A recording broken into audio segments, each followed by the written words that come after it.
Hey guys, today I'll show you a horror thriller TV series named From Season 3. Spoilers ahead, watch out and take care. The drama begins with the protagonist, Tabitha, miraculously escaping the town with the help of the mysterious man Victor. As she gazed out at the bustling streets, she could hardly believe it was real. After asking around, she discovered she was in a small town in Maine. Without any form of ID, the doctor attending her had already contacted the police. However, after years of living under constant pressure in the cursed town, Tabitha trusted no one. She quickly grabbed her coat and decided to leave the hospital immediately, no matter what. Carefully avoiding the police patrols, Tabitha finally made it to the city streets. Despite the cars and people making it seem like a normal world, she remained extremely cautious. Suddenly, she noticed a familiar figure across the road. It was the very boy who had pushed her off the tower previously, leading her to this place. She had countless questions to ask him, but before she could reach him, he disappeared. Confused and overwhelmed, Tabitha began to question everything, wondering if this place was truly the real world and how she could save her family still trapped in the cursed town. Meanwhile, back in the town, the sheriff Boyd was bandaging his wounds. Previously, he had single-handedly shattered the nightmare's murderous curse, though not without great personal cost. However, he knew the town's troubles were far from over. A recent storm had wiped out most of the crops and food shortages were imminent. Overburdened by responsibilities, the sheriff decided to take things one step at a time. But just as he stepped out of the station, he was met with new trouble. The little boy Ethan was crying to find his mother, Tabitha. The elderly father, Jim, was visibly helpless, as his daughter, Julie, showed little concern, harboring resentment from her past trauma.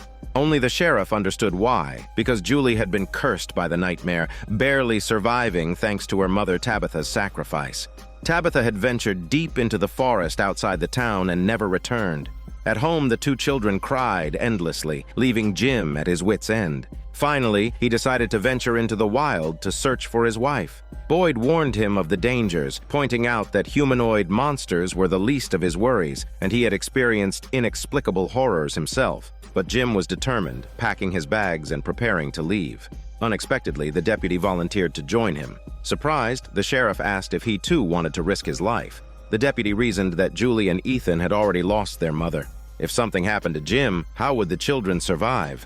Unable to argue, the sheriff was about to agree when a loud crash broke the tension. A window had shattered at a nearby house. When they arrived, they found the eccentric Jade smashing his own belongings. He had been obsessively studying a bizarre pattern he discovered in a dark cave, believing it might be the key to escaping the town. The two officers, both exhausted, decided to take Jade to the station to prevent him from doing anything reckless. After handling the incident, the deputy and Jim said their goodbyes to their families and headed toward the forest. The sheriff watched them leave, only to be called to the garden by his son, who told him the storm had not only destroyed the crops, but also ruined the few remaining vegetables due to excessive moisture. In short, the town was out of food. As rumors spread, residents rushed to the only place with supplies, the community dining hall. There, the deputy's frail mother was no match for the panicked mob, and some residents even set their sights on the livestock at the farm. If not for Victor drawing his gun to stop them, the sheep and cows would have been gone. Sheriff Boyd quickly intervened, confiscating Victor's weapon and convincing the mob not to kill the animals. He explained that the livestock was essential for milk and breeding, and killing them now would only hasten their demise. The buzz-cut man, Randall, reluctantly agreed, returning a sheep to the sheriff but warning he didn't know how terrible hunger could be. Desperate for solutions, the sheriff consulted Donna, who managed the colony house. He proposed organizing the townsfolk to plant crops immediately. However, Donna had already tried, discovering that the soil was poisoned and incapable of growing anything. Finally, the deputy's mother suggested planting fast-growing crops in new locations. Even if successful, the first harvest wouldn't be ready for 3 months, meaning they'd have to rely on slaughtering livestock for survival until then. The group was deep in discussion and didn't notice the boy, Elgin, dozing off on the sofa upstairs. An elderly woman beside him advised him to go back to his room if he was tired. Elgin was about to explain when he saw a woman in red drifting toward him, attempting to claim his handsome body. The next moment, he woke up from the wet dream, his back soaked in sweat. It seemed that the nightmare curse was still unbroken. Meanwhile, Jim and the deputy had reached the forest outside the town. Following the sheriff's instructions, they headed straight ahead, expecting to find a massive, web-covered tree, and beyond that, a towering stone spire. However, after walking for most of the day, they hadn't encountered any webs, only strange statues along the way. Cautious, the deputy drew his pistol, wary of potential threats. Ahead of them were only a few abandoned wooden cabins. With nightfall approaching, Jim suggested they rest in one of the cabins, which seemed safer than camping outside. Unbeknownst to them, as darkness once again enveloped the town, humanoid monsters descended upon the livestock pen, opening the fences entirely, as if determined to starve the residents to death. At the sheriff's office, Jade finally sobered up. The sheriff jokingly asked if he wanted another drink, but Jade shook his head firmly. He still needed to figure out how to escape the town. Suddenly, the sheriff heard commotion outside. Looking out the window, he saw a herd of cattle and sheep walking through the streets. These were the residents' lifeline. Without hesitation, he grabbed his protective charm and headed out. Behind him, Jade glanced around nervously, fearing the humanoid monsters might appear at any moment. Other residents noticed the anomaly and quickly rushed out to drive the animals back. Meanwhile, Randall, sleeping in the bus, saw a few humanoid monsters approaching in the distance. He immediately turned on the headlights and honked to alert the residents outside. Ethan also tried to rush out to help, but when he opened the door, he found a monster right in front of him. He had no time to close the door, and he and his sister had to escape through the back exit. As soon as they stepped out, they encountered Sarah, who led them to a nearby patch of grass. Holding their breaths, they waited for the monsters to leave before dashing out to the street. Randall noticed them and signaled with his lights, helping them board the bus safely. Meanwhile, the sheriff was leading a group of residents toward the livestock pen when they came face to face with a few deceptively gentle-looking monsters. In the chaos, one of Jade's cows was ripped apart, diabetic blood splattering everywhere, dressing him into a bloody cowboy. The sheriff shouted for everyone to run for their shitty lives and do their best to herd the animals back into the enclosures. He and the deputy's mother managed to guide some cattle into a barn, slamming the door shut just in time. The sheriff hurriedly put down his protective charm, but barely had a moment to breathe before more monsters emerged from the shadows. They had been lying in wait. The sheriff tried to fight back with all his might, but he was no match for them. In no time, his hands were restrained. The monsters didn't kill him, but instead tied him and the deputy's mother to a pillar. Helplessly, he watched as they began tearing the flesh from her body piece by piece. The sheriff was filled with despair as he screamed in a chicken voice for them to stop. However, this was exactly what the monsters relished. Meanwhile, back at the wooden cabin in the forest, Jim and the deputy were oblivious to the catastrophe unfolding in the town. They were still debating how to find the stone spire. Suddenly, footsteps sounded outside. The deputy recognized it as the humanoid monsters roaming nearby but remained calm, knowing the protective charm at the door would keep them safe. Jim had a revelation. The forest at night was far more dangerous than the town. He finally understood why his wife had insisted on venturing out alone, because one of them had to survive to take care of the children. With that, Jim decided to return to the town at dawn. What he didn't know was that his wife Tabitha was still alive. She was wandering through the streets and had just spotted someone using a cell phone. Her heart raced as she borrowed the phone and dialed a familiar number. On the other end, her mother answered, breaking into sobs upon hearing Tabitha's voice. It turned out that Tabitha and her family had been missing in the real world for over a year, despite extensive police efforts to find them. While her mother desperately wanted to know her whereabouts, Tabitha knew it wasn't the time for a reunion. She remembered the boy's words back in the tower saying, "This is the only way." To Tabitha, she might be the key to saving her family. After abruptly hanging up the phone, Tabitha continued wandering aimlessly, still unable to find a way to save her family. Suddenly, the sound of church bells rang out in the distance, and Tabitha paused. In her current state of confusion, she desperately needed someone to talk to. Inside the church, the priest mistook her for someone seeking confession. However, Tabitha stammered and hesitated, revealing nothing. She knew that if she shared her experiences in the cursed town, she'd be dismissed as delusional. With that realization, she pushed open the door of the prayer room and left. The priest chased after her, saying she didn't need to share her past, but she must understand what she wanted to do. The priest's words struck a chord. Inspired, Tabitha opened the metal box Victor had given her. Inside, alongside some dry rations, she found an address written at the bottom, Victor's home address in the real world. Determined, Tabitha hurried to the location. Before long, an elderly man pulled up in a car.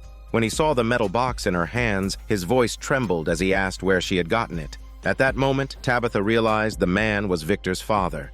Previously, the humanoid monsters used the town's livestock as bait to force the residents out of their safe zones at night. Sheriff Boyd and the deputy's mother were captured. Though the other residents managed to escape, they spent the night in terror. Fortunately, a significant portion of the cattle and sheep were recovered, meaning the town wouldn't starve for at least a month. When Jade arrived at the barn, the first thing he saw was the bloodied body of the diner owner. The sheriff was kneeling by a pillar, muttering under his breath. As soon as his handcuffs were removed, the sheriff lunged forward and embraced the lifeless body, letting out a heart-wrenching wail. No one knew how much suffering he endured that night. Once he regained his composure, he and Jade carried her body out of the barn. On the street, passers-by stared at them with a mixture of pity and unease, making the sheriff feel like a failure. Guilt-ridden, he carefully laid her body on a wooden plank in the church. After a long silence, Jade finally asked why she died while the sheriff survived. The sheriff, having dealt with the monsters for years, explained the monsters' goal wasn't to kill, it's to make them feel true terror and despair. Leaving the church, he ignored the crowd of residents gathered at the entrance and walked forward. Soon, Donna from the colony house stormed over, blaming the sheriff for the deputy's mother's death. She argued that although many livestock were saved, losing the diner owner was an irreparable loss. The sheriff stood firm, stating that without the livestock, everyone in town would eventually die. Donna instead remarked that the sheriff needed to realize that everything happening in the town was manipulated. The humanoid monsters' use of the livestock as bait was proof that their survival challenges were escalating. Hearing this, the sheriff's face darkened. He hadn't considered this angle. Victor was visibly shaken after hearing about the previous night's events. He said bitterly that this town was doomed, and if they stayed, they were all going to die. Slamming the door, he stormed out. Back at the forest cabin, the deputy woke up to find Jim missing. Rushing outside, he saw Jim by the lake, harvesting vegetables. Jim was in disbelief. These vegetables could feed the town for months. They must have been left behind by the cabin's previous occupants. Overjoyed, the two loaded up bags of produce and returned to the town. However, something felt off. The residents' expressions were grim and distant. After confirming that his children were safe, Jim let out a sigh of relief. The deputy, on the other hand, had a face like thunder. He abruptly interrupted everyone and sprinted to his family's diner. After a frantic search, he couldn't find the familiar figure of his mother. It's tough for him to accept that his mother was gone. The town's doctor, Christie, offered no words. After what felt like an eternity, the deputy finally spoke, admitting that his father had also been killed by the monsters. The horrific image of his father's death had haunted him ever since. He confessed he couldn't bring himself to see his mom because he was afraid he'd see the same thing happen to her. With quiet determination, Christie assured him she would make sure his mother looked just as beautiful as always. After turning away, the deputy heard the radio on the dining table suddenly play upbeat music, adding insult to injury. Enraged, he couldn't turn it off, so he destroyed it instead. His eyes seemed to burn with fire. When the sheriff entered the diner's storage room, he found the deputy pouring gasoline into bottles, a sense of dread filling his heart. When he asked what was going on, the deputy revealed his plan to go to the cave, rumored to be the humanoid monster's lair, and burn it all down. The sheriff decided to join the deputy. They soon arrived at the cave entrance in the forest. After securing their safety ropes, they prepared to enter when the sheriff hesitated, asking if this was exactly what the monsters wanted them to do. The pitch-black cave was a death trap. If they encountered any monsters, they wouldn't survive. The deputy admitted he had thought of that, but the memory of his mother's terrified expression before her death drove him to act. The sheriff paused, then revealed that his mother wasn't afraid when she died. She had been incredibly brave. The deputy was stunned to learn the sheriff had been present during his mother's death. The sheriff repeated a phrase in a different language, which he had practiced all night despite not fully understanding it. When he finally uttered it, the deputy broke down in tears. It meant, "Take care of her son." Even in her final moments, his mother had been thinking of him. The deputy realized he had no right to risk his own life. With that, he abandoned his plan to storm the cave. Meanwhile, Christie regretted agreeing to the deputy's earlier request. She hadn't expected the diner owner's death to be so horrifying, but now she couldn't back out. Jade, who had previously stayed at the diner owner's home, felt a deep sense of gratitude. When he learned Christie would be preparing the body for a proper farewell, he insisted on helping. Shortly after they began, Sarah arrived with a dress the owner had gifted her while she worked at the diner. The owner had loved the dress and often said she'd wear it if she ever left the town. Together, Jade and Christy dressed and prepared the body with great care. By the time they finished, the diner owner's appearance was completely transformed. When the deputy and the sheriff entered the room, Christy felt immense relief knowing they could see her at her most beautiful. That afternoon, the residents gathered at the church for the diner owner's memorial. As one of the town's elders, she had touched many lives, including the sheriff's. He vowed her death would not be in vain. After the ceremony, the sheriff pulled his son, Ellis, aside. He explained his plan to capture the monsters and insisted Ellis help him the next day. Though Ellis agreed outwardly, he was deeply reluctant. His girlfriend, Fatima, was pregnant with what could be the town's first new life in years. Ellis was cautious about everything, especially with Fatima experiencing severe morning sickness that kept her in the bathroom for hours. However, things took a strange turn when Fatima's teeth began falling out for no apparent reason. Alarmed, Ellis rushed her to the town clinic. Christy wasn't available, but the medical girl examined her. She concluded that Fatima's symptoms were caused by severe malnutrition. Ellis realized she hadn't eaten in days. Despite her best efforts, Fatima admitted she had no appetite. After dropping her off at the colony house, Ellis decided he needed to talk to his father. Meanwhile, Fatima noticed someone cleaning up rotting vegetables. Out of curiosity, she took a piece, sniffed it, and then secretly ate it. To her surprise, it didn't taste bad. She hid in a corner and began eating the spoiled vegetables in desperation, though it was clear her unborn child wouldn't escape unscathed. In the real world, Tabitha had followed the note in the lunchbox and finally found Victor's father. He recognized the box as his son's and demanded to know where Tabitha had gotten it. She began recounting her strange experiences, from wandering into the cursed town to encountering the humanoid monsters at night. However, the old man grew impatient and interrupted her, asking where Victor was. Tabitha admitted she didn't know how to leave or re-enter the mysterious town. Enraged, the man accused her of being a liar, dismissing her story as smelly bullshit. He revealed he had already called the police, who would arrive in 20 minutes. Tabitha was stunned. If even Victor's family didn't believe her, how could she convince anyone else? In a panic, she asked the man to open his computer. Sure enough, there was news about her family's disappearance, but that wasn't enough to prove her honesty. On the verge of breaking down, Tabitha shared every detail she could about Victor.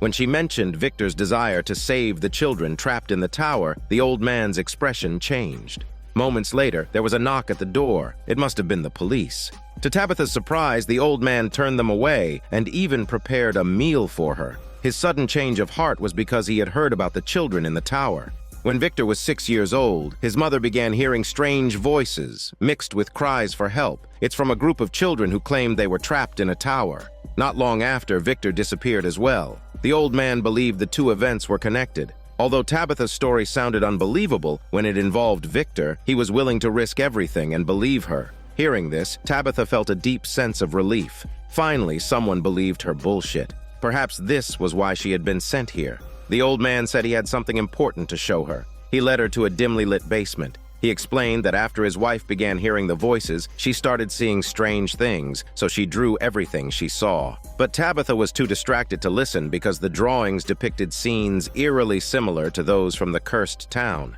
The old man rambled on, explaining that his wife always said she was one of the chosen with a mission to save those eternally trapped in various places. Although she had never succeeded, she believed she was neither the first nor the last to be chosen. Whenever someone received a call from a child, it meant they had become the next chosen one. Without a doubt, Tabitha was now one of them. Meanwhile, in the cursed town, Jim had just returned home when the phone on the wall suddenly rang. Curious, he picked it up, only to hear the voice of his deceased son. It's unclear whether this means he has also chosen to lead everyone out of the town. Desperation returned to the cursed town as monsters roamed freely. While the residents continued to uncover hidden truths, they also prepared to fight back against the creatures. However, their most immediate concern remained the food shortage. The deputy took a group of residents to a derelict cabin in the forest where he had previously discovered a stash of fruits and vegetables. Though the wooden scarecrows along the road were eerie, the group pressed on without hesitation. They needed to collect as much food as possible before sunset and spend the night in the forest cabin, planning to return to the town at dawn. Jade spent the entire trip preoccupied with finding a way out of the cursed town. While wandering, he stumbled upon two blood-stained rocks. Before he could make sense of it, he noticed a shadow pinned to a tree trunk. Dazed, he approached it, only to realize the figure was alive. The other residents rushed over, but by then, Jade realized what he had seen was just a hallucination. Despite this, the terrifying scene left him shaken. He demanded they return to the town immediately, declaring that staying in the forest overnight was suicidal. Dr. Christie tried to stop him, reasoning that it was too dark to safely return to the town. But Jade ignored her warnings and ran off into the forest. Christie followed him, trying to persuade him to stay, but she accidentally stepped into a snow-covered animal trap. Hearing her chicken scream, the deputy rushed to her aid. However, the chicken trap had rusted shut over time, and the lock wouldn't budge. Jade found a wooden stick and tried to pry it open, but the stick snapped clean in half. Furious, the deputy shouted at Jade to return to the town immediately. Christie was in severe pain. The sun had set, and time was running out for them to rescue her. Desperate, Jade remembered the metal rod supporting one of the scarecrows. Without hesitation, he yanked it out. With another resident's help, they finally managed to pry open the chicken trap. However, Christie's leg was broken, leaving her unable to walk on her own. Jade looked up and once again saw the terrifying figure. Christie called his name several times before he snapped out of the illusion. Now wasn't the time to lose focus. Forcing himself to discard the unsettling thoughts, Jade lifted Christie and headed back to the cabin. Tonight, they had no choice but to stay there. Meanwhile, in the cursed town, Jim was on the phone with his third son. He knew it had to be a trick by the monsters because his son had been dead for years. On the other end, a chilling laugh like a mad cow came through, followed by a suggestion that Jim check on his two other children playing outside. His heart sank. Rushing outside, he found the sheriff ringing his usual bell to warn residents to return home before dark. Thankfully, Julie and Ethan were at a nearby farm, and Jim breathed a sigh of relief as he brought them back to the house. Still, he felt deeply unsettled, knowing he had been toyed with again. His anger grew uncontrollably when the two kids stormed out of the house in frustration. Just as Jim considered going after them, the eerie sound of the phone ringing returned. Furious, he slammed the receiver down. His unease deepened. Strange occurrences were escalating in the town, and Jim feared a greater crisis was imminent. Victor had also anticipated such a turn of events, especially after hearing about the diner owner's gruesome death. The news even made him consider fleeing immediately. Rushing to the colony house, Victor grabbed a shovel, unearthed an old, tattered suitcase from the woods, and sought out Sarah. With unwavering conviction, he declared that a massive catastrophe was approaching and that they needed to build a safe shelter without delay. At the colony house, Fatima, now heavily pregnant, glanced at the food on the table. Overcome by nausea, she stepped outside and once again resorted to eating the spoiled vegetables. Her face showed an odd satisfaction, as if she were savoring a delicacy. This bizarre scene was witnessed by the elderly woman, who stared in shock as Fatima fled back to her room. Moments later, the elderly woman knocked on her door, speaking softly to reassure Fatima that during pregnancy, strange things were bound to happen. Fatima opened the door with tears in her eyes. Living in a town plagued by constant supernatural events, she couldn't help but wonder if her child would be a monster. The elderly woman tried to console her. To lighten the mood, she decided to show off her special skill. Quietly, she retrieved a deck of tarot cards. With exaggerated confidence, the elderly woman described the cards' predictive powers, convincing Fatima to play along. After drawing the cards, the woman had just begun speaking when a crow slammed into the window. She tried to remain composed, nodding as though it was all part of the reading. Then another crow flew in and crashed against the wall, dying on impact. At the police station, Sheriff Boyd also felt the tension rising. He decided to take action by capturing another humanoid monster for study. His son Ellis vehemently opposed the idea, since he had already dissected one before and it didn't get them anywhere. The sheriff responded that the last one had died too quickly. This time, he planned to capture one alive to extract valuable information. Donna overheard their conversation and warned them against such a dangerous plan. She reminded them of her own close encounter with a monster, recounting how her shotgun blast had no effect and how the creature had even smiled at her throughout. Turning to Ellis, she urged him to focus on his growing family, saying his priority should be staying by his pregnant girlfriend's side. Although the sheriff was visibly affected by her words, he knew he couldn't sit back and do nothing. If no one else supported him, he'd go it alone. As he did, the vision of a priest appeared in his mind, taunting him with mocking words. The priest's vision seemed to know the sheriff's plan, to lure a monster into a house at night, trap it with protective charms, and then wait for daylight to neutralize it. Smirking, the vision warned if he really thought this plan would work, and that these creatures excelled at shattering his confidence time and time again. At the same time, Randall in the bus noticed a bee landing on the window pane and was about to shoo it away when several more bees flew into the bus. Suddenly, he heard the sheriff shouting nearby, snapping him out of what had just been a terrifying hallucination. It was hard to explain such an experience, so Randall kept it to himself and instead asked why the sheriff was there. The sheriff explained he wanted to switch places with Randall for the night because only from here could he fully observe the demon's every move. In the real world, Tabitha finally managed to convince Victor's father, and the two decided to explore the secrets of the mysterious town together. Tabitha believed that the boy in white was the key since he had guided her step by step to the lighthouse, only for her to wake up in this strange world. Victor's father mentioned that there was a tree in his backyard filled with hanging glass bottles. Tabitha's heart skipped a beat as she bolted outside since the scene was eerily familiar. A similar tree filled with glass bottles stood near the forest in the mysterious town. Victor's father explained that his late wife had created the tree during her free time, and there was an even larger one in a nearby park. Tabitha's curiosity piqued. She insisted on seeing it immediately. The two eagerly got into the car, but as the radio started playing, Tabitha's brow furrowed. It was the same song she frequently heard back in the town. Things became even stranger when she found a bracelet in the glove compartment, the very bracelet she had handcrafted for her husband before it inexplicably appeared in town's diner. Tabitha's emotions spiraled, and she concluded that this wasn't the real world. It was another tormenting illusion crafted by the same evil forces. Victor's father, bewildered, dismissed her claims as madness. The argument escalated until a car suddenly sideswiped theirs, flipping them both over. When Tabitha woke up again, she was in an ambulance while Victor's father remained unconscious. A police officer recognized her as the woman who had fled the hospital earlier. As Tabitha tried to come up with an excuse, the ambulance inexplicably stopped. Ahead of them was a tree blocking the road, just as it had when Tabitha and her family had first stumbled into the town. Staring at the familiar sight, she couldn't believe it. This indicates that she might have returned to the cursed town after all this time. Especially after seeing the ominous crows swirling above, her heart sank completely. The female officer accompanying her dismissed it as a mere coincidence, suggesting they find an alternate route. Meanwhile, in the town, Tabitha's son, Ethan, answered a ringing phone at home. To his shock, the voice of his deceased brother came through, warning that their mother was in grave danger and trapped in an ambulance. Jim, overhearing this, angrily smashed the phone, but soon realized something eerie. The phone wasn't even connected to a power source. Ethan, however, believed every word and insisted on rescuing his mother.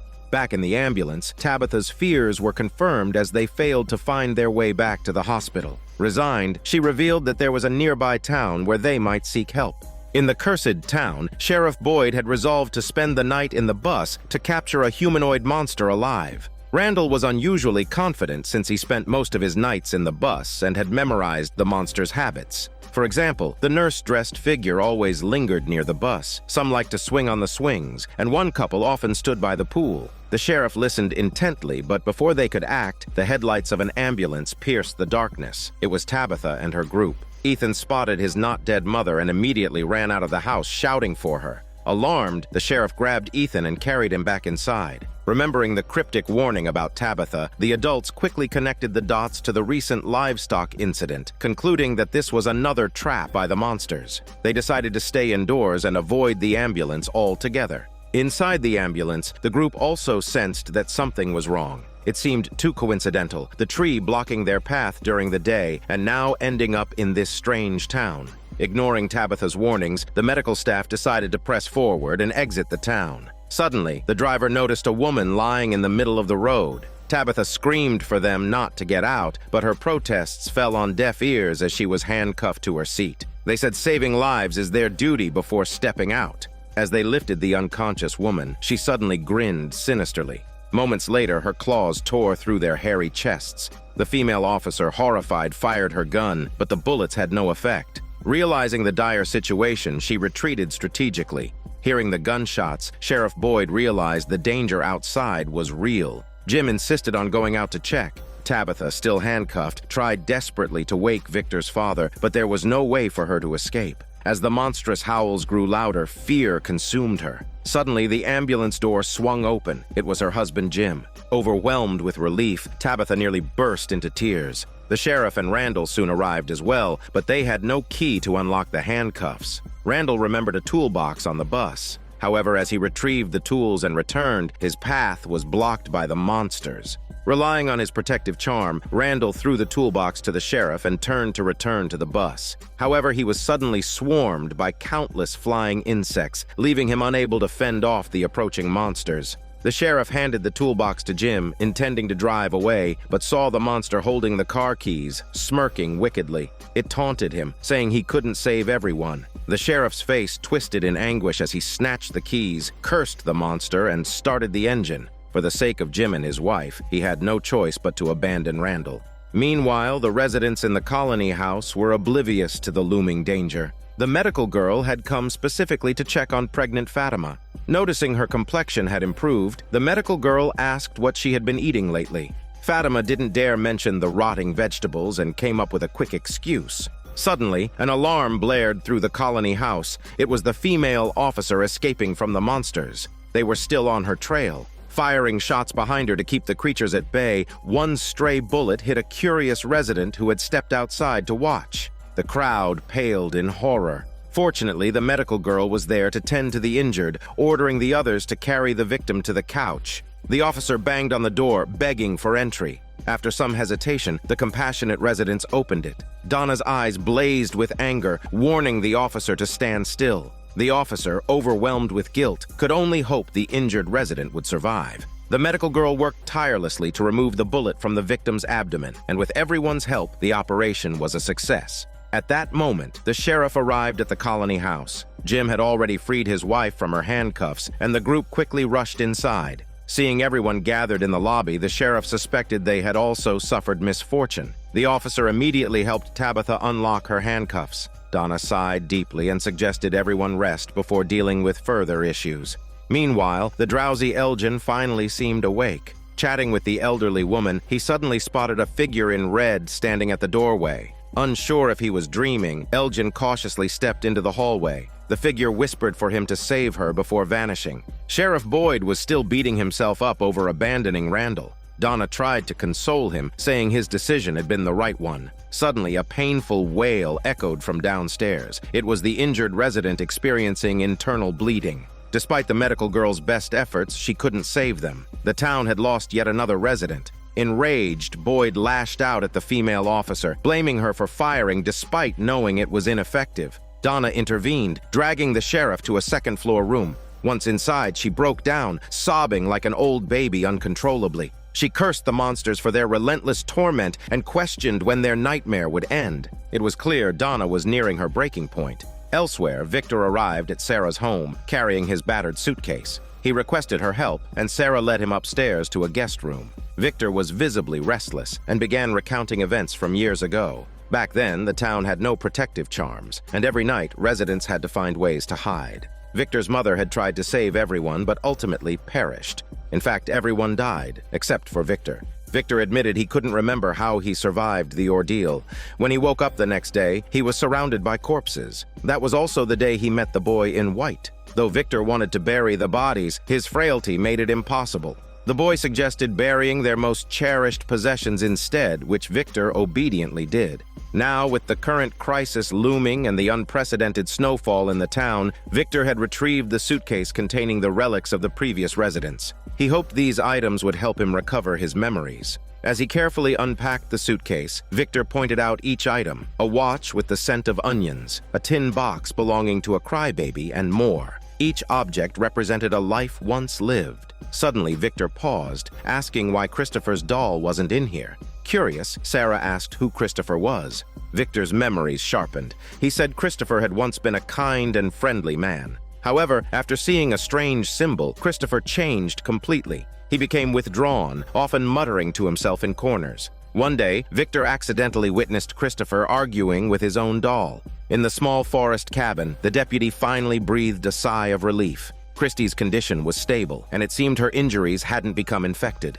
Jade began recounting the strange events he'd encountered earlier. He was convinced the man carrying the skull wasn't a hallucination and believed it was connected to the eerie symbols he had seen before. Jade speculated that unraveling this mystery could be the key to leaving the town. Suddenly, a deep knocking sound came from outside, causing the group to freeze in fear. Back at the colony house, Boyd was finally beginning to calm down from his earlier guilt when he heard noises outside. Looking out the window, he saw Randall, battered and bloodied, lying in the ambulance. In the next room, Ellis had just placed the deceased resident onto a bed when Fatima entered, asking to say her final goodbye to her friend. After dismissing Ellis, she approached the wounds on the victim's body and, unable to resist, dipped her finger into the diabetic blood for a sugar taste. So far, we learned more about the box Victor unearthed, his connection to the boy in white, and the origins of the strange doll. Jade previously found an old photograph in the warehouse that featured both Victor and the doll's original owner, Christopher. With Jade now in a similar predicament, seeing eerie symbols and growing more enigmatic, it seems he may follow the same path as Christopher. Back to the story, the sheriff found Randall was later returned by the monsters, covered in blood. Without hesitation, he brought him back inside. Though Randall's injuries were severe, with a large chunk of flesh missing from his face, timely treatment could save his life. However, the emotional scars ran deeper. Upon seeing the sheriff, Randall furiously demanded to know why he left him out there. The room fell silent, and all eyes turned to the sheriff, unsure of how to respond. By morning, the deputy returned safely with supplies, but the number of issues that needed resolving was overwhelming.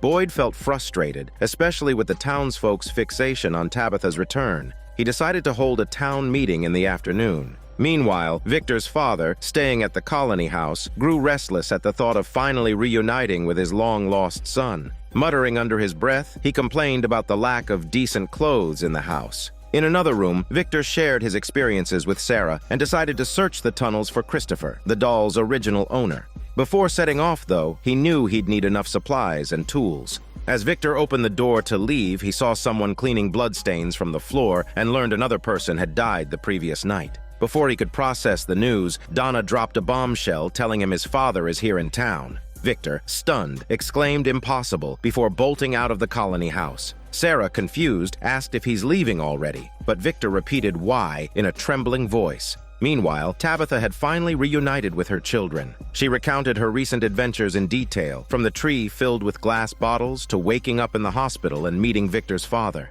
Just then, Jade arrived uninvited, claiming Tabitha's experiences held the key to escaping the town. He believed that finding the tree would allow everyone to return home. Jim shook his head, saying, "It's not that simple since the tree's portal is completely random and that there's no guarantee it'll take them to the lighthouse." Jade suggested that the bottles might hold clues, but Jim dismissed this, saying he had checked the bottles. They're just filled with random numbers. Jade remained optimistic, insisting he would figure it out, and asked to be taken to the tree. Tabitha, however, said she couldn't because she had to attend the town meeting this afternoon. At the same time, the deputy was reporting his latest findings to Boyd. Although the food they brought back could last a few days, returning to that place wasn't something they could just do on a whim. Not to mention the mysterious man Jade encountered, the group also heard creatures moving around last night. Judging by the footsteps, they definitely weren't the humanoid monsters commonly seen in town. The sheriff believed these events were just like the monsters' typical tactics, to keep the residents in a constant state of fear. Letting Randall survive, for instance, was meant to ensure everyone remembered the horrors of the previous night. As he thought about this, the sheriff remembered Randall's injuries. Thankfully, the wounds had stabilized, though Randall would need proper rest to recover. Meanwhile, Victor's father had learned from Donna that his son didn't want to see him. He entered Victor's room and was shocked to find that most of it was arranged exactly like their old home. The father couldn't imagine how his son had survived all these years in loneliness and fear. If it had been him, he would never have forgiven such an absent parent. Someone came by to remind them that the town meeting was about to start. Donna led Victor's father to the diner, which was already packed with eager residents. Sheriff Boyd began by cautioning everyone not to pin all their hopes on Tabitha leading them out of town, as things were far more complicated than they seemed. This immediately sparked dissent. Donna quickly tried to calm the crowd. Victor's father had some authority and was preparing to speak when Tabitha entered the room with her husband by her side. She once again recounted her experiences in detail. Tabitha hurriedly explained that no one believed her bullshit when she was out of the town. Even Victor's father and the female officer had struggled to accept the existence of the town. However, the residents were unimpressed. Concerned for their freedom and safety, they felt that Tabitha should have taken more risks on their behalf. The criticism grew louder, with some accusing her of treating her trip as a sightseeing tour and wasting the chance to save everyone. Frustrated, Tabitha apologized before leaving the diner. The crowd's resentment only intensified. The sheriff tried to reassure them, emphasizing that Tabitha's journey at least proved there was hope of escaping. He suggested that they should focus on finding a way out, instead of blaming each other. A bald man remarked that it was not so hard to retrace Tabitha's steps. He suggested just following her route to the tree. Many residents agreed, including Fatima, who also thought they should at least try. The sheriff, however, was exasperated, saying he had gone through that tree, and its random teleportation nearly killed him. Until they understood how the portal worked, he believed no one should act recklessly. But the crowd, fueled by the hope of returning home, refused to listen. The town meeting ended in chaos. Angry, the sheriff stormed out of the diner, ignoring Ellis, who ran after him to apologize. The sheriff was deeply disappointed that his son and Fatima had openly opposed him in public. As a sheriff, he knew he should not send anyone to risk their lives. Meanwhile, Jade, who had been waiting for Tabitha's return, immediately insisted on visiting the tree with the glass bottles. Jim opposed the idea, unwilling to let his wife take such a risk. But Tabitha was determined, promising that she wouldn't enter the portal. She thought the residents were right, since she didn't contribute anything to the town on her last trip outside, so she needed to make up for it. Knowing he couldn't change her mind, Jim reluctantly agreed to stay behind to care for their kids, leaving Tabitha to accompany Jade on her own. At the same time, Boyd returned to the station, where the newly arrived officer pledged her loyalty. She suggested giving the residents tasks to distract them and reduce their frustration. While the idea seemed reasonable, the sheriff was still furious over her shooting a resident the previous night and angrily ordered her out of the station. Back at the colony house, Ellis prepared to take Fatima to apologize to his father, but caught her eating rotting vegetables. Fatima finally confessed the real reason she had argued with the sheriff at the meeting. She was desperate to leave town because there was something wrong with the baby she was carrying. At that moment, Victor and Sarah arrived at the abandoned parking lot. It was only now that he realized he had never drawn a picture of his father. Despite sketching so many familiar things, his father had always felt like an unattainable dream. Sarah urged him to face reality, reminding him that reuniting with family is a gift many people can only dream of. She added that, considering the pain of losing a child, his father's loneliness was likely far worse than anything Victor had endured in the town. Victor was visibly moved, leaning on Sarah's shoulder in silence, tears welling up in his eyes. Meanwhile, Ethan stepped outside and saw Victor's father standing at the street corner, deep in thought. Ethan began chatting with the man, explaining that Victor was his best friend and how deeply Victor feared losing those he cared about. As they spoke, Victor emerged from the woods. Though father and son hadn't seen each other in years, they both already understood each other's feelings through what they had heard from others. Slowly, the two approached and embraced in a deeply emotional reunion. Victor finally voiced his long-buried guilt, apologizing that he didn't know how to come home. Elsewhere, Tabitha had brought Jade to the tree filled with empty bottles. Together, they pulled down several bottles, only to find each one filled with seemingly meaningless numbers. Jade was convinced these numbers were some kind of clue, though he hadn't yet figured out their significance. Tabitha shook her head, urging him not to waste his time, but Jade refused to give up. Pulling out his notebook filled with strange symbols, he argued that every decoration was just another fragment of a larger puzzle. Once all the pieces came together, he would break the curse and leave this town. While the two were engrossed in their discussion, the bald man suddenly arrived to flex his bald head, claiming to be the first to find the tree. He considered himself incredibly lucky and refused to listen to their warnings about the risks. Instead, he instructed them to wait for him as he dove headfirst into the tree's portal. Moments later, screams echoed through the town. Following the chicken noise, the sheriff arrived at a dried-up swimming pool, only to find the bald man horrifyingly embedded in the wall, with his bald head spared only. It was clear this was a result of the portal's random teleportation. The sheriff knew it was impossible to save him and reluctantly raised his gun to give the man a merciful end. Before he could pull the trigger, the bald man began coughing up bad blood and died shortly after. The sheriff, filled with rage, turned to the gathered crowd and yelled that every attempt came at a price. The sight of the man's corpse drained all the arrogance from the crowd, silencing the defiant voices that had dominated the earlier meeting. Donna was the first to regain her composure. Turning away from the tragic scene, she gathered a cart of stones, deciding to build a grave on the spot to give the man a proper resting place. When the deputy arrived, he found the makeshift grave nearly complete. He felt fortunate to have someone like Donna in the town who quietly took care of everyone. After helping her finish the grave, the deputy made a request. He wanted to move into the colony house to be closer to others. Living alone in his home constantly reminded him of his late parents. Meanwhile, Victor and his father had finally reconciled, though Victor struggled to express his emotions. When his father tried to fuss over him, Victor coldly declared that he had a mission to complete and no time to waste. His father, unwilling to let him face danger alone, insisted on joining him. Together, they headed to the cave entrance. Victor, recalling seeing a doll in the cave before, was certain it held more hidden secrets. Equipped with a flashlight, Victor cautioned his father to remain silent and entered the pitch-black cave. Using the dim beam of light, the two moved forward cautiously, each step heavy with tension. With every step Victor took, he carefully placed a figurine on the ground, his way of avoiding getting lost in the dark tunnels. Still, his heart was uneasy. Last time he was here, the place was filled with slumbering monsters. Why were they nowhere to be seen now? Determined to investigate further, Victor pressed on, despite his father's anxious pleas to turn back. By the time they ran out of figurines, the two had finally squeezed through a narrow crevice and entered a spacious chamber. It was filled with various objects, and among them lay the doll Victor was searching for. In a corner, several slumbering monsters rested. Moving quietly, Victor slipped the Barbie doll into his bag. However, his father's discovery of his late wife's scarf stirred his emotions, causing him to make a noise. The monsters woke instantly. Luckily, the creatures didn't seem hostile. Victor and his father ran as fast as riding a Tesla bike and managed to escape the cave in the blink of an eye. Soon, they reached an abandoned train car, a place where Victor had once lived for a long time. The car, stocked with supplies, had now become his temporary shelter in the wilderness. Eagerly, Victor pulled out the doll. The mission was a success. He believed that staring at the doll would help him recover his lost memories, which undoubtedly held many crucial secrets.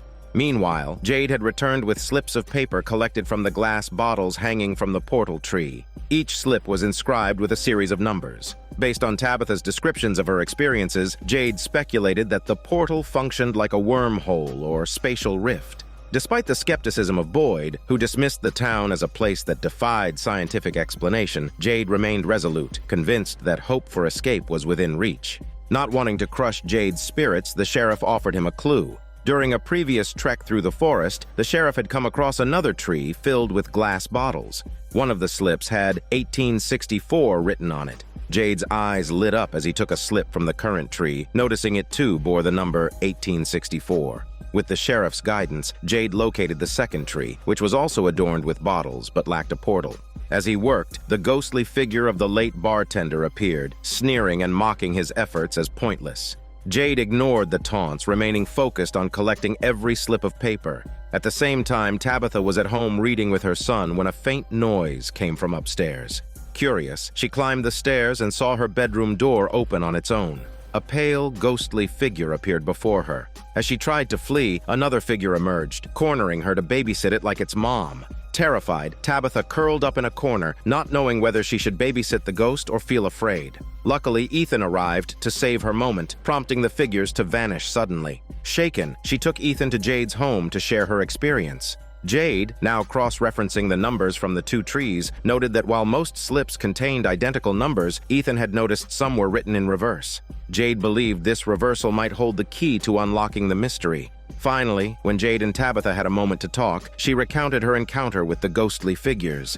Jade shared that he had also encountered children in the cave who had seemed like victims rather than threats. He reassured her that there was no need to worry and suggested the ghosts might be seeking help rather than harm. Tabitha suddenly remembered something Victor's father had said. His late wife had also seen visions of these same children. Back at the table, Tabitha noticed a sketch, and Jade explained that it depicted a statue he had seen near the forest cabin. Tabitha was stunned because she had dreamt of a similar statue as a child, alongside 3 red stones. When Jade confirmed the presence of red stones near the statue, Tabitha felt a chill run through her spine all the way to her butt. It was clear now. Not only had Victor's mother been connected to the town through visions, but Tabitha herself had seen glimpses of it before arriving.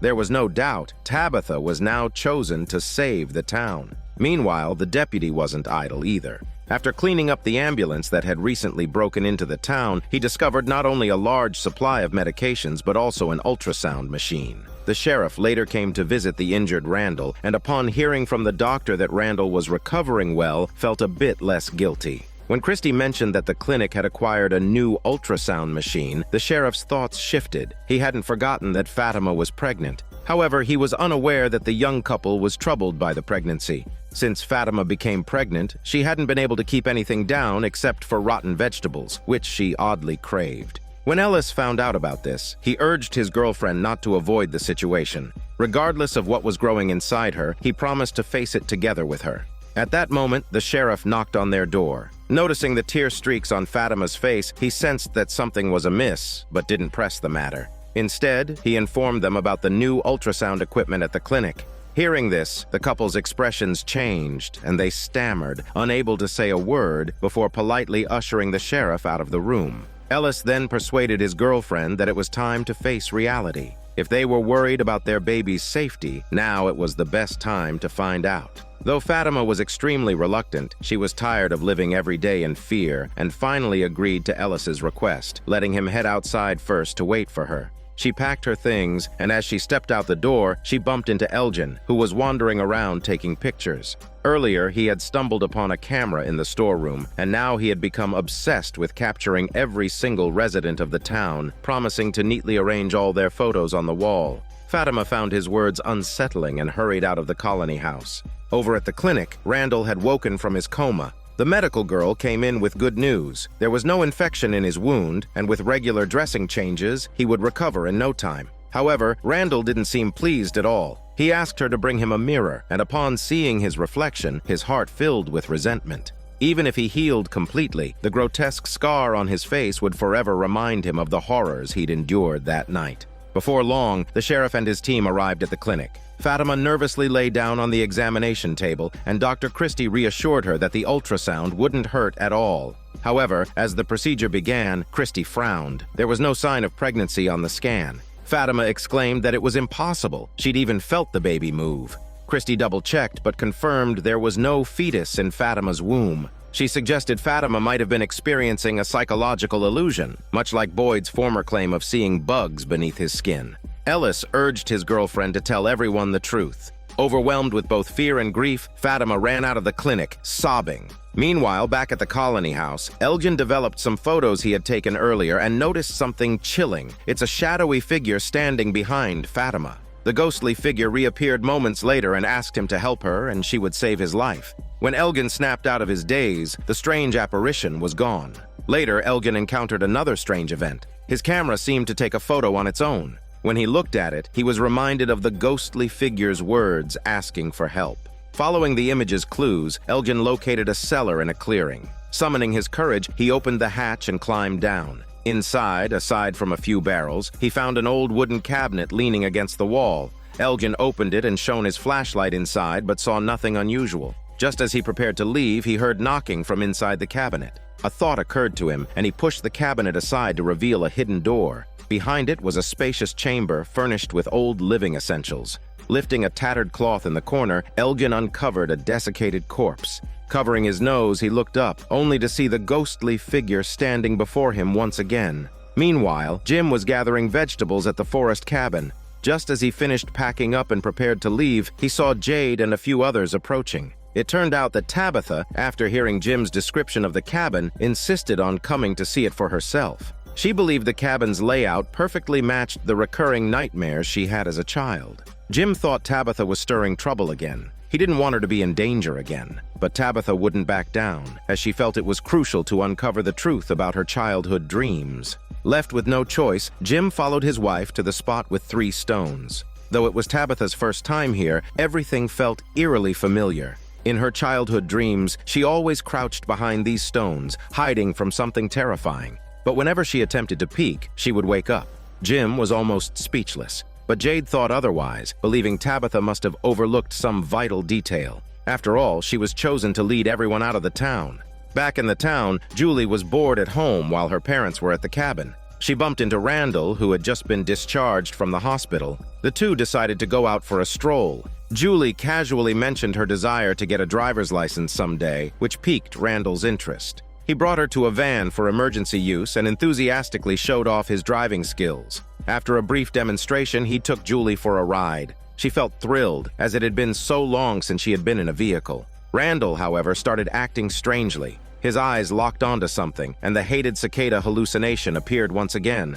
Julie, utterly confused, watched as Randall swatted at the air. He eventually jumped out of the van, causing the hallucination to disappear. Embarrassed at making a fool of himself in front of Julie, he stormed off into the forest, leaving her sexy body behind. Julie hurried after him and stumbled upon a cluster of dilapidated buildings. Unknown to her, Boyd had also been here, even smashing a music box and indirectly saving her life. Julie couldn't shake the feeling that this place was familiar and wanted to explore further. Randall, however, urged her to leave, insisting it was too dangerous. Reluctantly, she let him pull her heavy body away from the site. Since finding the doll, Victor had done nothing but stare at it day after day. But his mind remained a blank slate, unable to recall anything useful. His father felt heartbroken and urged Victor to take a break. Victor, however, couldn't rest, retorting that he couldn't sleep since everyone in this town was about to die. Determined, Victor took the doll and headed to Sarah's house. The last time he was there, the basement had triggered some of his memories. This time, he was ready to try again. Elsewhere in the town, the female officer unknowingly followed street signs to the diner, where she encountered the deputy. She couldn't help but complain, noting how the building's sign said police station, yet it was clearly a post office. She had never seen a town with planning this chaotic. The deputy chuckled, remarking that most newcomers felt the same, but over time they all grew used to it. The officer scoffed, saying she wasn't the type to just go with the flow and that she would uncover the town's secrets. The deputy sternly warned her she should either adapt or lose her mind in this town. The officer cut him off, saying she refused to just sit here and settle. At that moment, an unplugged radio on the table crackled to life. The officer looked utterly shocked, while the deputy nonchalantly remarked this was just the appetizer. The officer suddenly realized what exactly she had to do. When Boyd entered his office, he noticed that every drawer had been ransacked. Instantly on alert, he saw the officer standing casually nearby. She revealed that she was looking for her service weapon. The sheriff retorted that she just killed someone the other night, and now she couldn't just get her gun back so easily. She quickly flashed her badge, defending that she was still a police officer, and that night, she fired in self-defense. The sheriff told her those monsters came out every night. There would be deaths every single day if he gave her gun back. The officer, visibly annoyed, explained she just needed her weapon to find the truth, unlike him, who was content sitting on his hands. The sheriff suddenly chuckled, reaching behind a painting to reveal a hidden compartment where her gun was stored. However, for safety, he removed all the bullets, saying he would return them when she thought she was ready. As she left, the officer threw one last remark over her shoulder, telling him to just wait and see. When Fatima returned home, her emotions were still in turmoil. The medical girl had followed her back to the colony house, urging her to eat something and rest. At the mention of food, Fatima instinctively thought of the rotten vegetables, and her anger flared up once again. Her boyfriend appeared at the perfect time to become her scapegoat. Fatima was certain there was something inside her. Her ever-growing waistline was undeniable proof. Ellis suddenly realized that whether or not Fatima was pregnant no longer mattered. If she truly was, then something that couldn't even appear on an ultrasound was inside her. If she wasn't, it suggested that her mind was playing tricks on her. However, for the others in town, the consensus was nearly unanimous. Fatima, like the sheriff, had succumbed to some form of hallucination. Such phenomena were so common in the town that they barely caused a stir. Ellis headed to the kitchen to fetch some food. The old lady noticed something was off and guessed that his girlfriend was going through a crisis. Ellis finally confided in her about the ultrasound results. The old lady dismissed it with a wave, saying, "It's nothing to worry about and what matters is enjoying the moment." Reluctantly, Ellis agreed. However, what he didn't know was that Fatima upstairs was once again experiencing something strange. She felt something moving inside her stomach, and then, in an instant, her abdomen began to contract violently. But when Ellis rushed upstairs, her stomach appeared perfectly normal. Distraught, Fatima broke into tears, crying out in fear. Ellis couldn't just stand by and do nothing. He ran to the clinic and grabbed 2 bottles of antipsychotic medication. Dr. Christie tried desperately to stop him, warning that such drugs would only make Fatima's condition worse. Even Boyd sided with the doctor, forcefully ordering Ellis to put the medicine down. Frustrated, Ellis stormed out of the clinic. His father caught up to him, trying to offer comfort, but he didn't know what to say. After all, the town specialized in driving people insane. Watching his son, the sheriff's gaze flickered with unease. Perhaps he really had become too complacent. Meanwhile, with everyone occupied, Fatima once again sneaked into the vegetable shed. She simply couldn't resist the temptation to eat the rotting vegetables, even as her rational mind screamed at her not to. Just as she stood there battling with herself, a sharp pain erupted in her stomach. The old lady heard the commotion and came to comfort her, only to see Fatima grab a pair of scissors out of control. By the time Fatima came to her senses, she realized she had caused a terrible incident. Ellis arrived just in time to witness Fatima murder the old lady. When Ellis discovered what had happened, he immediately sought out his sheriff father for help. This time, with his daughter-in-law involved, the sheriff chose not to enforce the law, but instead hid the murderer in a wooden cabin outside town. Fatima kept trying to explain that she was fully conscious at the time, yet her body simply wouldn't listen. While the sheriff believed her bullshit, the other residents wouldn't accept such an explanation. Placing a protective charm on the cabin door, they told her she'd have to stay there overnight, while the sheriff returned to town to deal with the aftermath. Out in front of the colony house's vegetable shed, the old lady's body was finally discovered. Elgin heard the urgent cries for help and silently put down his camera. However, just moments later, another photo emerged from the camera on its own. The ghostly woman in the kimono was delivering a message. Earlier, Elgin had followed clues from the photographs to the cellar, where he met the ghost for the first time. No one knows what they talked about. Ever since, Elgin seemed different. While the murder outside the colony house stirred the others into panic, Elgin paid it no mind and headed straight to the town clinic. With both doctors absent, he quietly stole a blood collection kit. A previous photo clue had shown a blood bag, so Elgin unflinchingly inserted a needle into his arm. As his blood flowed into the glass bottle, his camera offered a new clue. Meanwhile, Boyd was juggling two issues, questioning his son while heading to the vegetable shed. He wanted to keep Fatima's crime a secret for now, but Ellis felt they had to tell the truth. The sheriff had dealt with something similar before when Sarah committed murder, though she too had been under some kind of influence. Yet the townsfolk still hadn't forgiven her. Ellis was terrified, wondering what if Fatima ended up caged like Sarah. The sheriff tried to reassure his son, then entered the vegetable shed. There, he found the female officer already on the scene examining the body. Based on the evidence, she concluded it wasn't the work of the monsters. At that moment, Donna arrived as well. She immediately suggested questioning Sarah, arguing that she was the most likely suspect, given her history. The sheriff firmly denied it, insisting Sarah couldn't be responsible. But Donna had already decided on her course of action. If they couldn't find the real culprit, Sarah would have to take the blame. After all, the town couldn't afford further panic. Unaware that trouble was heading her way, Sarah was busy helping Victor piece together his memories of the town's past. But Victor was practically tearing his hair out, unable to recall anything useful. Meanwhile, Tabitha and her group returned from their fruitless trip to the forest cabin. Jim tried to convince her to stop wasting time, pointing out that the town was full of strange occurrences, and perhaps her dream was just one insignificant fragment. He compared it to the phone on the table, which had rung several times recently. Each time, it was their dead son calling.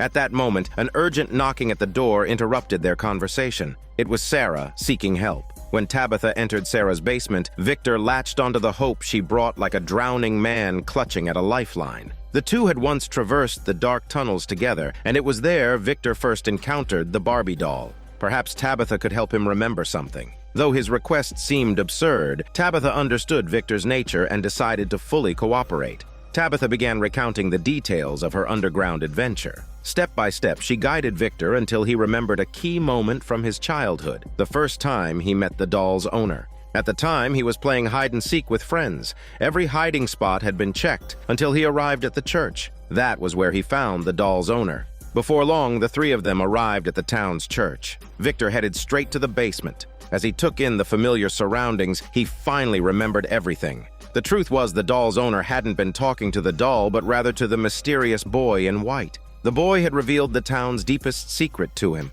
The final answer lay at the beginning. Everything stemmed from those children. They had all been killed by their loving parents, who believed the children were born of darkness. Only one adult, who truly loved them, refused to give up on them.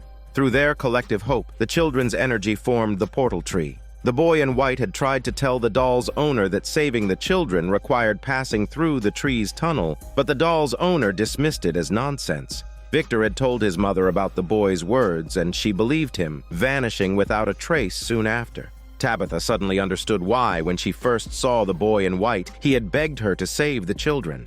Meanwhile, Julie couldn't stop thinking about the pile of rubble she had found in the forest. She had repeatedly suggested returning there, but Randall firmly refused each time. His instincts told him that the place was fraught with danger. With no other choice, Julie returned home, where she found her parents had gone out. An idea struck her, and she went to her younger brother Ethan's room. If Randall wouldn't go with her, why not take Ethan? The siblings returned to the rubble in the forest. Julie explained to Ethan that ever since their near-death experience, she had been hearing screams in her mind. But when she had stumbled upon this spot the other day, the screams suddenly stopped. She believed there had to be a connection, but Randall had warned her that the area was extremely dangerous. Julie was torn, unsure whether to continue exploring. Although Ethan was young, he was clever. He said that the heroes in fairy tales always face danger head-on, and if his sister was willing, he would go with her.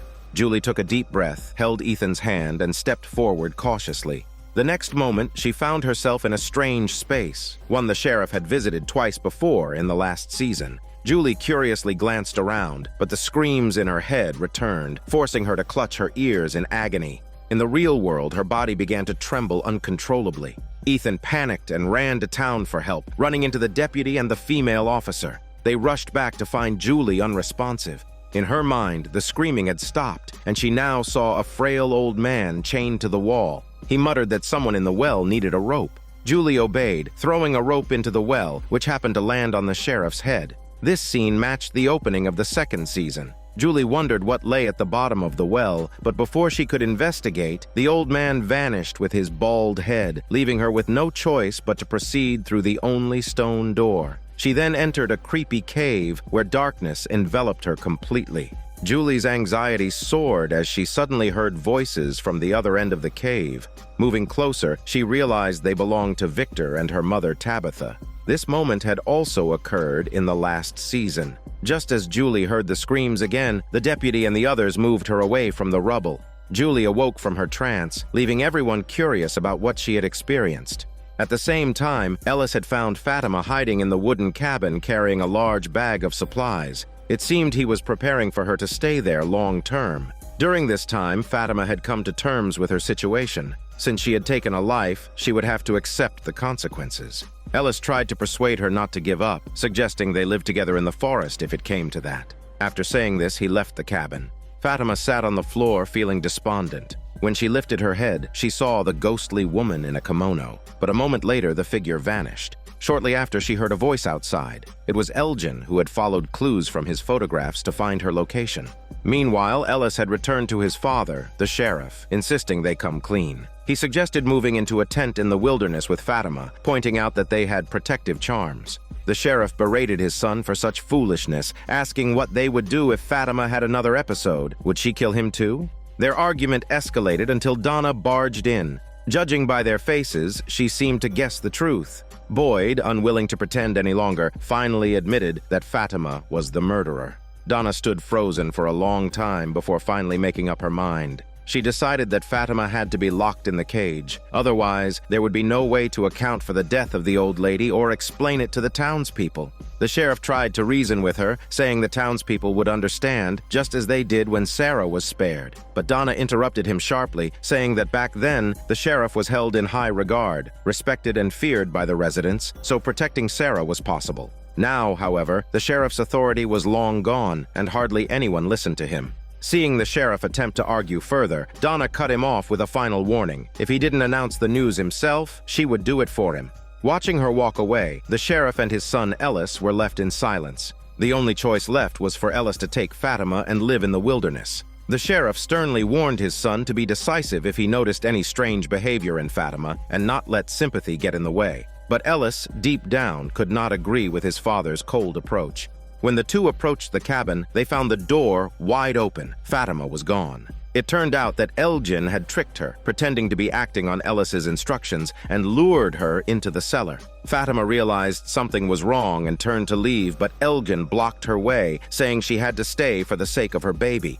Fatima shook her head, insisting she wasn't pregnant. But Elgin adamantly replied that the baby does exist, but it's just not hers. The more Fatima listened, the more unsettled she felt. When she tried to force her way out, a sharp pain suddenly shot through her abdomen. Elgin pleaded earnestly, saying even the baby didn't want her to leave. Terrified, Fatima ran for the cellar door, only to be dragged back by Elgin. He forced Fatima into the cellar, confining her to a hidden compartment behind a cabinet. He reassured her that staying there was for her own good, that it would provide a safe environment to nurture the baby. But Fatima was panicked. She knew Elgin was hiding something. Every attempt she made to leave was met with physical resistance from him. He told him to eat more so the baby would grow faster before pulling out a blood-filled bottle extracted from his own veins. Though Fatima resisted, her craving overpowered her. She drank it all with unsettling satisfaction.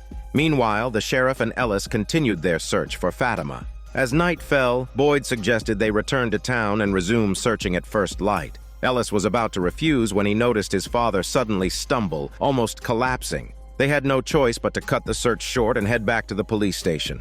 Once there, the sheriff decided it was time to reveal the truth to his son. He had been diagnosed with ALS, and it wouldn't be long before he was confined to a wheelchair.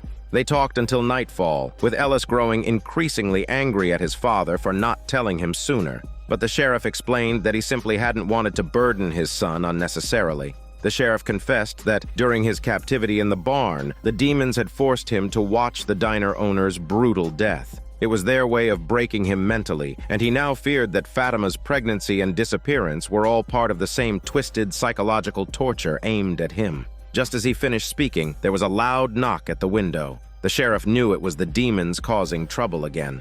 Anger welled up inside him, and he instinctively grabbed his gun, intent on shooting whatever was out there. But Ellis quickly pulled him back, stopping him just in time. Meanwhile, Sarah, who was staying home, suddenly felt a splitting headache as the terrifying voice echoed once more in her mind. Early the next morning, Elgin sneaked into the cellar. Inside the compartment, Fatima forcibly tore off a piece of iron from the bed. Hearing someone approach, she quickly hid it in her sleeve. Elgin was in a good mood. Fatima's visibly swollen belly suggested that his food therapy was working. Pretending to comply, Fatima asked Elgin to help her up. When he leaned closer, she swung the piece of iron at him with all her strength. Unfortunately, it only left a wound on Elgin, who still had no trouble preventing her escape. Meanwhile, Ellis prepared to continue searching for his girlfriend, but the sheriff insisted they needed to mobilize the entire town for help. Just then, Sarah barged in, asking if Fatima had gone missing. Father and son were stunned. This was supposed to be a secret only they knew. Sarah quickly explained that the voice in her head had told her the night before. It revealed that someone had deliberately taken Fatima to instill fear and despair among the townsfolk. Elsewhere, Victor, with Tabitha's help, finally remembered many past events. However, these memories did nothing to help him evade the looming catastrophe. Instead, they filled him with guilt. If he hadn't shared the boy in white's words with his mother, she might not have left and disappeared. Tabitha, attempting to console him, inadvertently experienced a flood of inexplicable visions when her hand touched Victor's. She remained in a daze even as Victor left the church. Just then, the deputy rushed in to inform Tabitha that her daughter Julie had been found in the woods, injured. Alarmed, Tabitha ran to the town clinic. Fortunately, the doctor found no physical injuries, but Julie appeared deeply unsettled. She insisted that what she had seen in the ruins wasn't a dream. However, her story was so bizarre that she hadn't yet figured out how to explain it to her parents. Back at the colony house, Victor began to spiral into despair, believing all his efforts had been meaningless. His erratic behavior quickly drew the attention of the other residents, but he ignored them, even retrieving a giant axe from the storage room. Fearing violence, the sheriff tried to intervene. Victor felt the need to explain. He only wanted the axe to chop down a tree.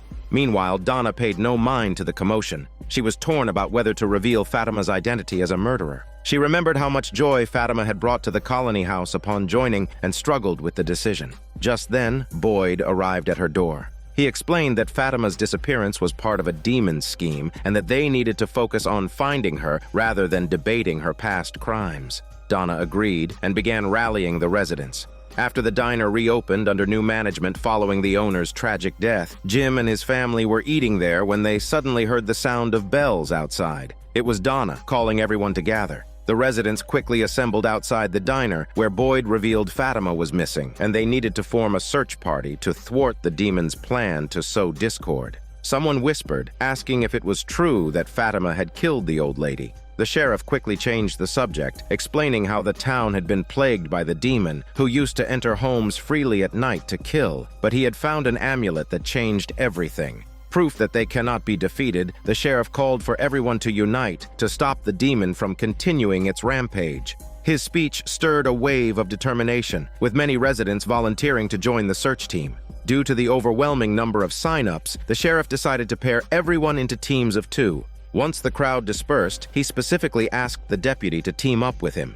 Deep in the woods, the sheriff finally shared his concern. His worsening ALS made him worry about his ability to protect the town in the future. Someone would have to step in, and the deputy was undoubtedly the best candidate. He assured the sheriff he would always stand by as the town's deputy. Meanwhile, Jim took his son back to their RV, only to find Fatima missing. He decided it was time to teach Ethan an important lesson. Reflecting on how guilty he had felt after the car accident, Jim explained that, in this place, not everything could be controlled. When faced with misfortune, giving in to fear or self-blame only played into the demon's hands. Instead, one must face challenges head-on. Ethan agreed thoughtfully, and suddenly the voice of his deceased brother came through the radio. Unlike before, the father and son were no longer startled. They calmly turned and walked away. To conceal his role in Fatima's abduction, Elgin naturally joined the search effort. Paired with Ellis, he subtly hinted that Fatima was likely safe and might even be helping them escape the town, especially given the child she was carrying. Seeing Ellis's confusion, Elgin quickly explained that their lack of understanding stemmed from having too little information. Victor had arrived at the teleportation tree, convinced it was responsible for his mother's death and intending to cut it down. Suddenly, the voice of the boy in white rang out behind him, saying, "This tree is important, and nothing must happen to it." Perplexed, Victor asked why he didn't just come out and help everyone. The boy replied he had done all he could. What matters now is that the townspeople learn to adapt. Victor noticed something different about the boy but couldn't quite place it. The boy reiterated not to harm the tree before turning and disappearing. Coincidentally, Tabitha and her daughter had just finished searching Victor's RV. Julie mustered her courage and recounted what she had experienced in the ruins, hearing her mother and Victor conversing in the cave, though she was unable to get close. Tabitha reassured her daughter that she would never leave her, no matter what. At that moment, Tabitha once again saw the ghostly boy, smiling and gesturing for her to follow. Without hesitation, she complied, recalling Victor once said these children were victims and posed no threat to the residents. Meanwhile, Fatima hadn't given up on escaping. She discovered a wooden cover with an iron ring on the ground. Could it be a hidden passage? Unfortunately, the cover was tightly sealed, impossible for her to lift alone. Just as despair set in, the ghostly woman in a kimono appeared. Fatima shouted, demanding to know what she wanted. The ghost raised a finger to her lips, signaling for silence.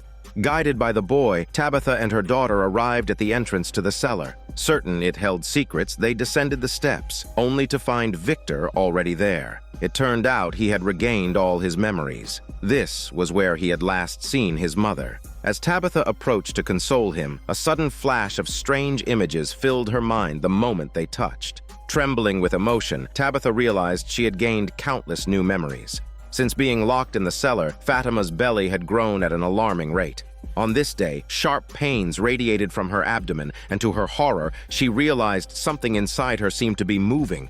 Cold sweat poured down her face, but the door to the room was tightly shut. Escape was impossible. Furious, she grabbed the half-empty bottle of blood on the table and smashed it against the wall, but the unease in her heart only deepened. In despair, she picked up a shard of glass, deciding that if she couldn't escape, she would rather die than let the ghostly woman's sinister plan succeed. Taking a deep breath, Fatima pressed the glass against her stomach. Just as she was about to act, the kimono ghost suddenly appeared to flex her figure. Whether out of sheer terror or something else, Fatima suddenly went into labor. Meanwhile, the townsfolk were still searching for Fatima's whereabouts. Her boyfriend Ellis found Elgin's behavior increasingly suspicious.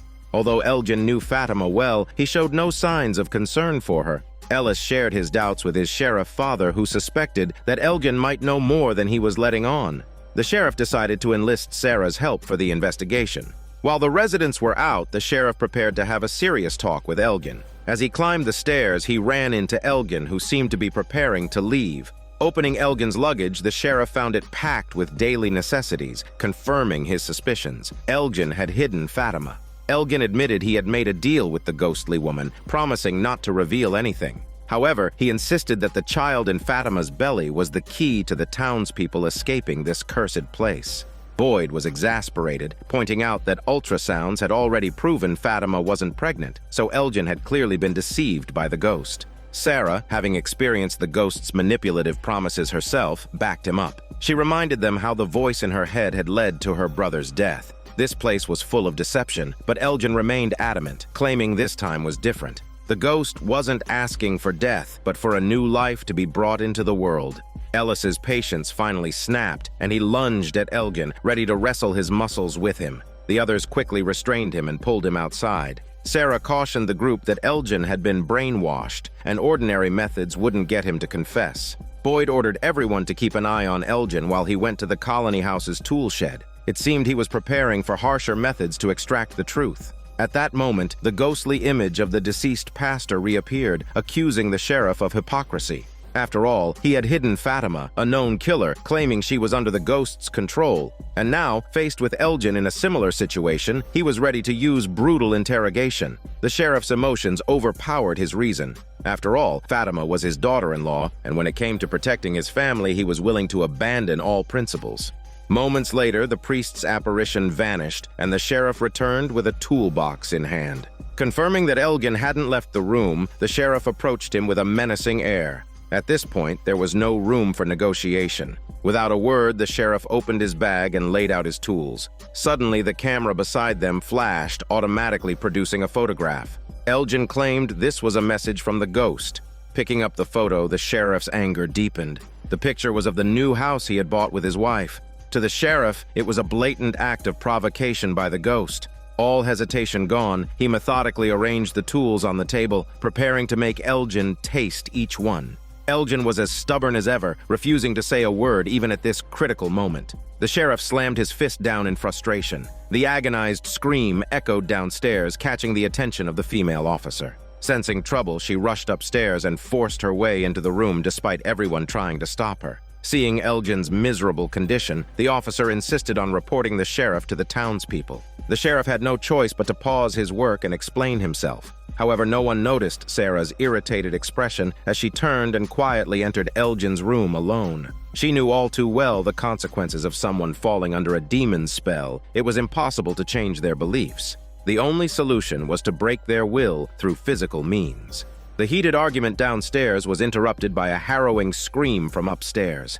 When they rushed up, they found Elgin mangled and unrecognizable, but Sarah had managed to extract the whereabouts of Fatima.